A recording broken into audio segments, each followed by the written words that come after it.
राव इंद्रजीत सिंह कर रहे धुआंधार चुनावी प्रचार। आरक्षण के मुद्दे पर बोले राव इंद्रजीत सिंह, संविधान के साथ कोई भी छेड़छाड़ नहीं होगी। मजहब के तौर पर नहीं दिया जाएगा आरक्षण, संविधान के हिसाब से ही मिलेगा आरक्षण। मुझे मिल रहा है 36 बिरादरियों का समर्थन। संविधान के साथ कोई भी छेड़छाड़ नहीं होगी। विपक्ष के लोगों के अंदर भ्रम फैलाने का कर रहा काम। विकास के कार्य के ऊपर कोई भी हमसे बहस नहीं कर सकता। इस बार रिकॉर्ड वोटों से जीत दर्ज करेंगे हासिल।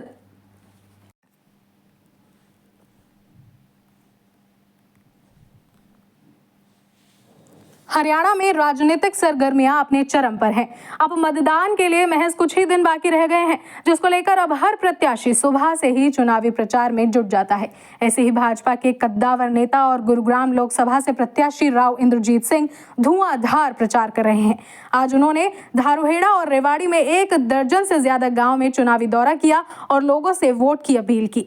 इस दौरान राव इंद्रजीत सिंह ने एक बार फिर आरक्षण और संविधान के मुद्दे पर बोलते हुए कहा कि भाजपा का संविधान से छेड़छाड़ करने का कोई इरादा नहीं है। वहीं उन्होंने आरक्षण को लेकर भी कहा कि कांग्रेस आरक्षण को लेकर कई तरह की भ्रांतियां फैला रही है, लोगों को गुमराह कर रही है, लेकिन भाजपा का इरादा आरक्षण को खत्म करना नहीं है, बल्कि संविधान के हिसाब से आरक्षण देना है, न कि मजहब के तौर पर। राव इंद्रजीत सिंह ने इस दौरान विपक्ष पर भी जमकर निशाना साधा। साथ ही उन्होंने एक बार फिर रिकॉर्ड वोटों से जीतने का दावा किया है।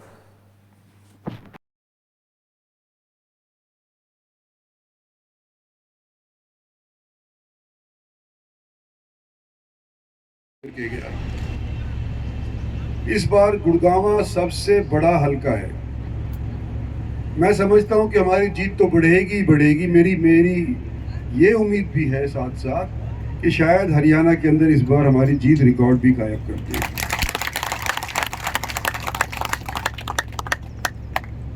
एक चीज मैं स्पष्ट करना चाहता हूं कि अभी यहाँ स्टेज से बोला गया कि अभी एम्स का है, हाईवेज का है, ट्रेनों का काम किया गया है, विकसित भारत बनाने के लिए भारत सरकार कार्यरत है। मंशा क्या है कि भाई 2047 के अंदर जब 100 साल आज़ादी के पूरे हो जाएंगे, उस टाइम भारतवर्ष एक विकसित देश बनकर के उभरे। और उस चीज़ की नींव तो हमने पिछले 10 साल के अंदर रख दी है, लेकिन उसके ऊपर इमारत बनाने के लिए 5 साल आपसे और मांगने जा रहे हैं। इसलिए आपके बीच के अंदर मेरे को एक प्रत्याशी के रूप में नरेंद्र मोदी की सरकार ने भेजा है। के साथ मेरे ख्याल से 1 किलोमीटर के ऊपर मोटरसाइकिल झंडे ही झंडे नजर आ रहे थे और गाड़ियों को भी दूसरी साइड से जाना। और यहाँ पहुँचने के उपरांत अनेक गांव की सरदारी आई, बुजुर्गवार आए, साथीगण आए, पुराने दोस्त आए और पगड़ी बांध करके मेरे सर के ऊपर उन्होंने मुझे नवाजा। मैं उनका शुक्रिया अदा भी करता हूं कि जो साल दर साल मुझ में विश्वास रखते हुए आज भी 60-70 साल की उम्र के अंदर भी यहाँ पधारे हैं और मेरा मनोबल बढ़ाया है। और उनके नौजवान बच्चे पोते आज के दिन वो भी हमारे साथ लग करके हमारे साथ कंधे से कंधा मिला करके काम कर रहे हैं। एक के तौर के ऊपर कभी सुस्त नहीं होना चाहिए और चुनाव तो चुनाव ही होता है। तो मैं अपनी तरफ से पूरा प्रयास कर रहा हूँ, लोगों का सहयोग मांग रहा हूँ और मुझे सहयोग मिल भी रहा है 36 बिरादरी का। आज के दिन मैं ये सोच रहा हूँ कि अगर यही हम रफ्तार अगर नापते रहे तो आने वाले समय के अंदर शायद इस लोकसभा क्षेत्र से सबसे रिकॉर्ड मतों से मैं जीत करके निकलूं। एक आरक्षण खत्म करने की बात है, जैसा आपने स्टेज से भी कहा कि एक समुदाय की तो गलत किया जो दे रहे हैं, बाकी जो जाति से आरक्षण चल रहा है। देखो, संविधान के साथ हम बिल्कुल छेड़छाड़ नहीं करेंगे। ये हमारे प्रधानमंत्री का, हमारे अमित शाह का, सभी का ये बयान आ चुका है। लेकिन फिर भी हमारी ऑपोजिशन वाली पार्टियां ये कोशिश कर रही हैं कि लोगों के अंदर भ्रम फैलाया जाए कि अगर इनको ज़्यादा मेजॉरिटी दे दी गई तो ये संविधान के साथ छेड़छाड़ करेंगे। मैं इस चीज़ को स्पष्ट नकारता हूँ और ये कहना चाहता हूँ कि हमारी पार्टी संविधान के साथ बिल्कुल छेड़छाड़ नहीं करना चाहती। जो हमारी पार्टी करना चाहती वो ये है कि जो कॉन्स्टिट्यूशन के मुताबिक जो रिजर्वेशन के हकदार हैं उन्हीं को रिजर्वेशन मिले।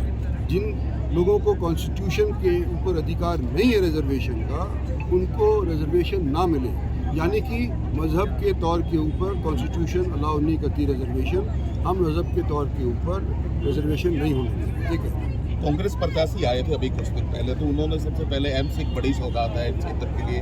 उन्होंने कहा कि एक राजनीतिक खंभा है, दूसरा उन्होंने कहा कि खाने की यहाँ कमी है, और तीसरी उन्होंने कहा कि राव साहब कभी जनता के बीच में रहते नहीं हैं। 3 आरोप उन्होंने इस तरह से लगाए। इधर देखिए राव साहब इधर।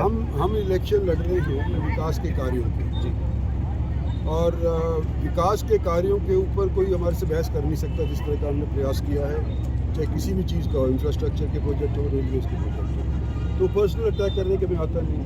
भाई कोई अगर बिना आए राजनीति के अंदर रह सकता है क्या? घर बैठे थोड़ी कोई जिताता है, तो पब्लिक के सहयोग से ही तो जीतता है। तो अभी तक मैं 9 बार जीत चुका हूँ, तो पब्लिक ने सपोर्ट किया है, मुझे सराहा है, जब तो मैं जीता हूँ। पब्लिक का मैं आदमी, जब तो मैं जीत रहा हूँ। इस बार भी मैं यूँ ही उम्मीद कर रहा हूँ कि पब्लिक मेरा सपोर्ट करेगी। पब्लिक के सपोर्ट से इस बार भी जीतूंगा, और मैं आने वाले समय के अंदर क्या बताऊँ, शायद रिकॉर्डिंग करूँ। एक वोट जिहाद की बात कर ले, और दूसरा मुसलमानों को आरक्षण देने की बात कर ले। प्रधानमंत्री जी लगातार इस विषय पर बोल रहे हैं। कहीं लगता है कि तुष्टीकरण की राजनीति कर रही है कांग्रेस? देखो, कांग्रेस तो किसी न किसी मुद्दे के ऊपर वोट मांगेगी ही ना। पहले तो कहते थे कि विकास नहीं हुआ, विकास नहीं हुआ, विकास नहीं हुआ। अब जब विकास का ब्यौरा हम पेश करने लग रहे हैं तो उनके पास कोई जवाब नहीं है। अब दूसरी चीज़ों के ऊपर उन्होंने ध्यान भटकाना शुरू कर दिया है। तो जिस तरह से वो काम कर रहे हैं, मेरे को नहीं सकता कि देश की जनता समझदार है, मैच्योर वोटर्स है, बड़ी हमारी डेमोक्रेसी है, उनकी बातों में लोग नहीं आते। एक मेवात भी कल गए थे आपने, मेवात की अगर बात कर रहे तो लगातार अब चुनाव में जाते रहे हैं, लेकिन आपको वहाँ से जन समर्थन इतना नहीं मिल पाया। तो क्या इस बार लगता है कि कहीं ना कहीं पहले की बजाय स्थिति बेहतर हुई है? मेवात में भी मेरे को हर साल हर इलेक्शन में पहले की निस्बत ज़्यादा वोटिंग मिलती है। हिंदू की भी और मुसलमानों की तो मिलती भी है, मुसलमानों की भी मिलती है थोड़ी बहुत। लेकिन इस बार मेरे को ये लग रहा है कि उसके अंदर वृद्धि होगी, खासतौर पर जो हमारे अल्पसंख्यक लोग हैं उन लोगों की वृद्धि होगी, हमें आशा करते हैं।